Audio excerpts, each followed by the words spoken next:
I was watching a family recently and all I heard from the parents was, stop doing that, put this away, don't do this. And it felt like the parents were nagging all the time. And the kid just seemed to be coming back and just shielding and shielding and shielding.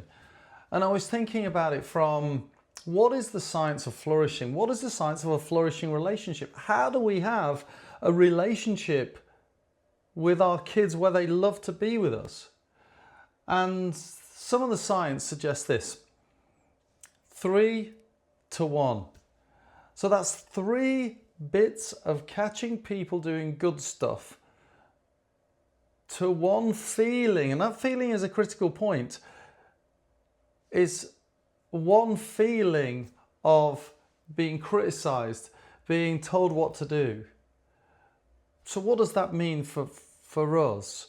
For a relationship to survive, if we invest 3 positive things into our relationship bank account, then our bank account is stronger, our relationship bank account is stronger, rather than feeling criticized the whole time, feeling stop doing this, don't do that, put the phone away.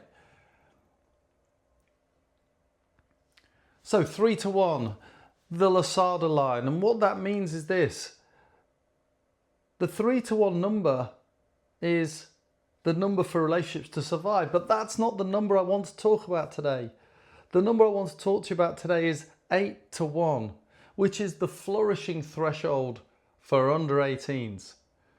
So research and development into teenager well-being, especially the work by Dina, shows that young people under 18, for them to genuinely flourish rather than simply function, consistently finds the ratio for children and teenager needs to be significantly higher than for adults.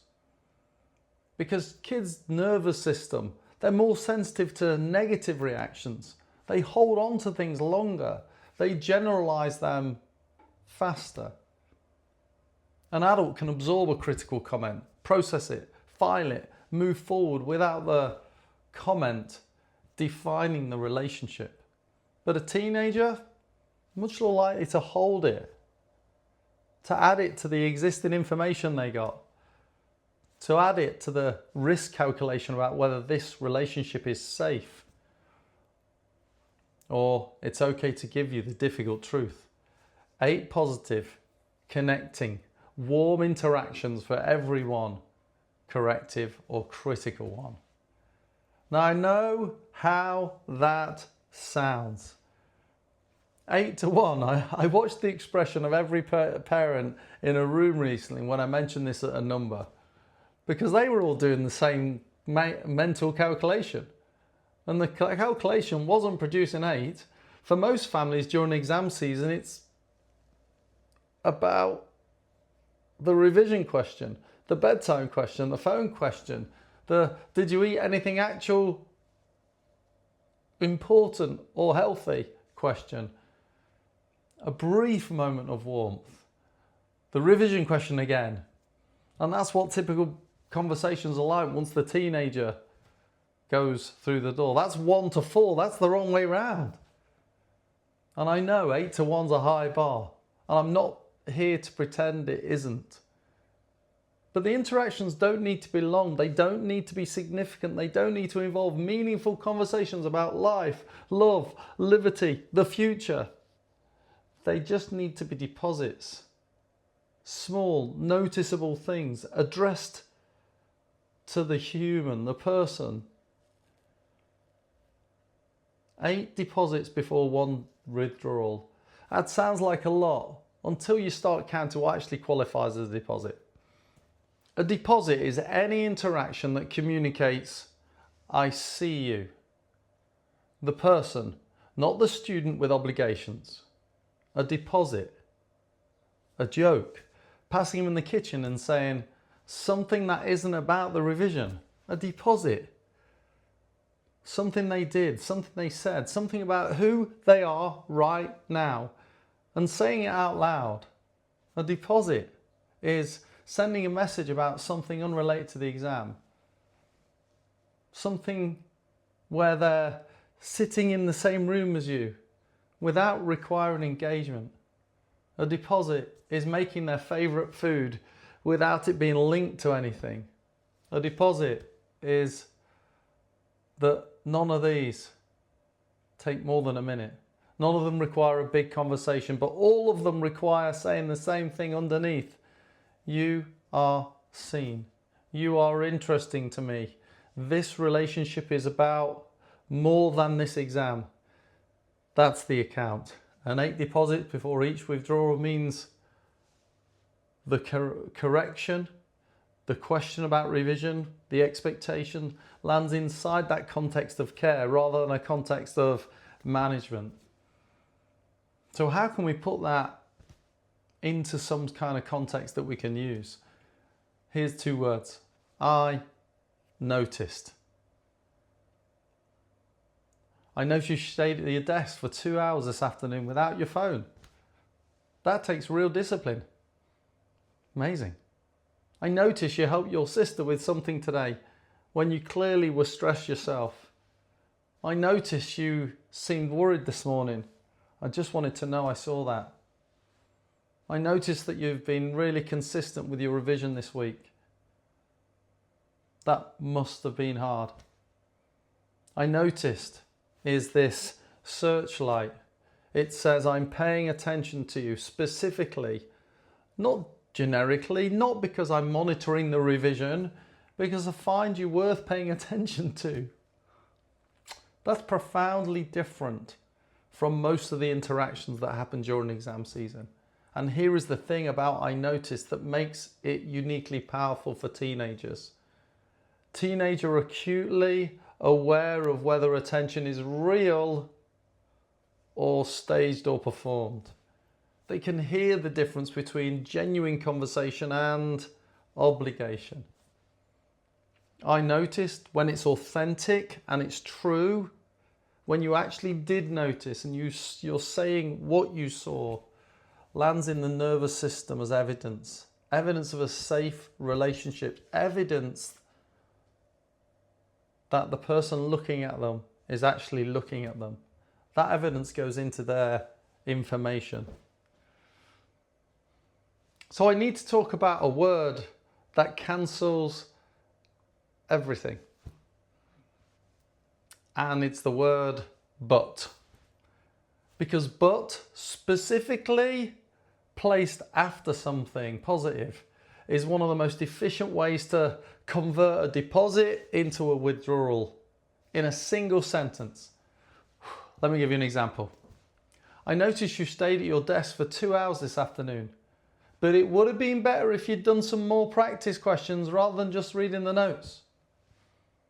I noticed you've been really consistent this week, but you still haven't covered the context section and the exam is on Thursday.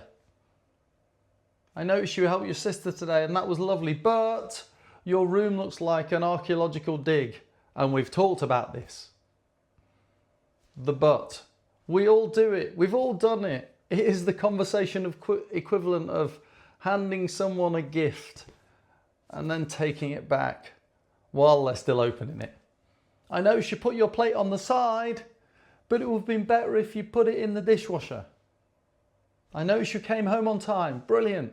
But you could have texted. I noticed you said thank you, but you didn't really mean it, did you?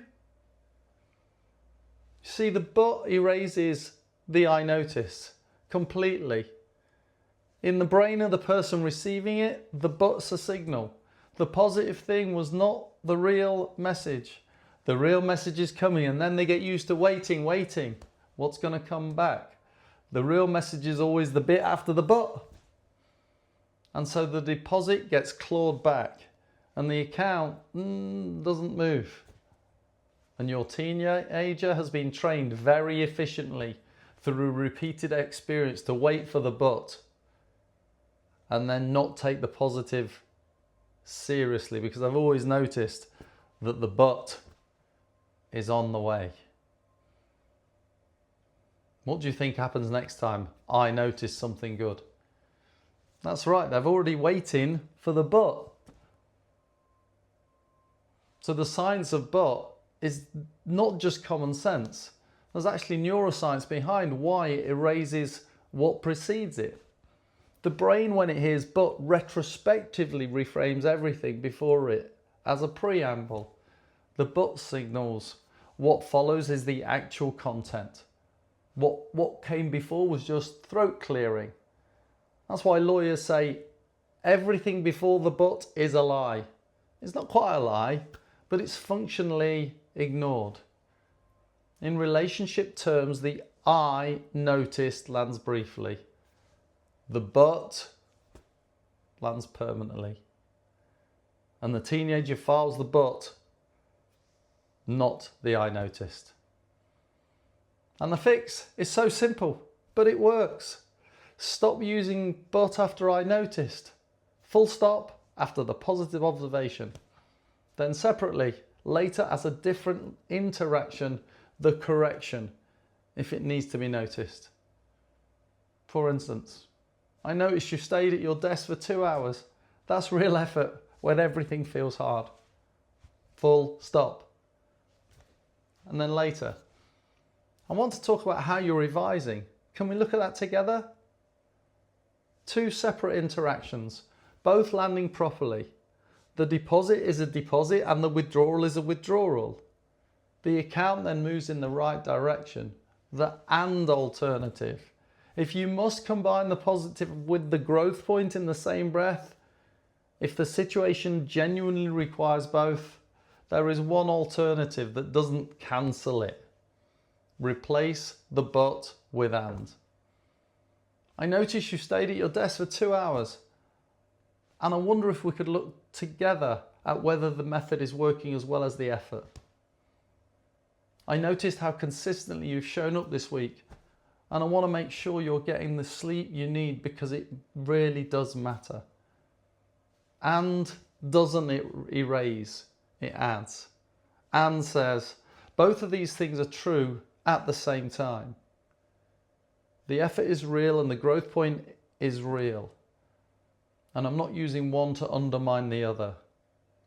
This is a small change, but the impact is significant. Because what your teenager hears when you use it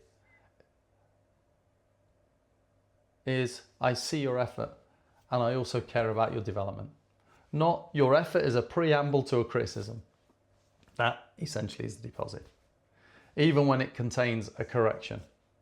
So, starting tonight, I'm not asking you to transform your parenting overnight. I'm asking you to count to 8 before your next correction, before the revision question, the phone comment, the sleep reminder. 8 deposits tonight.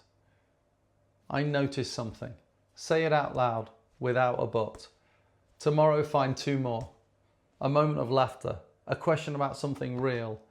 By the end of the week, the account is moving in the right direction. The interactions feel different to both of you. The correction, when it comes, lands somewhere warm. Your teenager has been living in this house all their life. The information they've collected about this relationship is extensive, but information updates.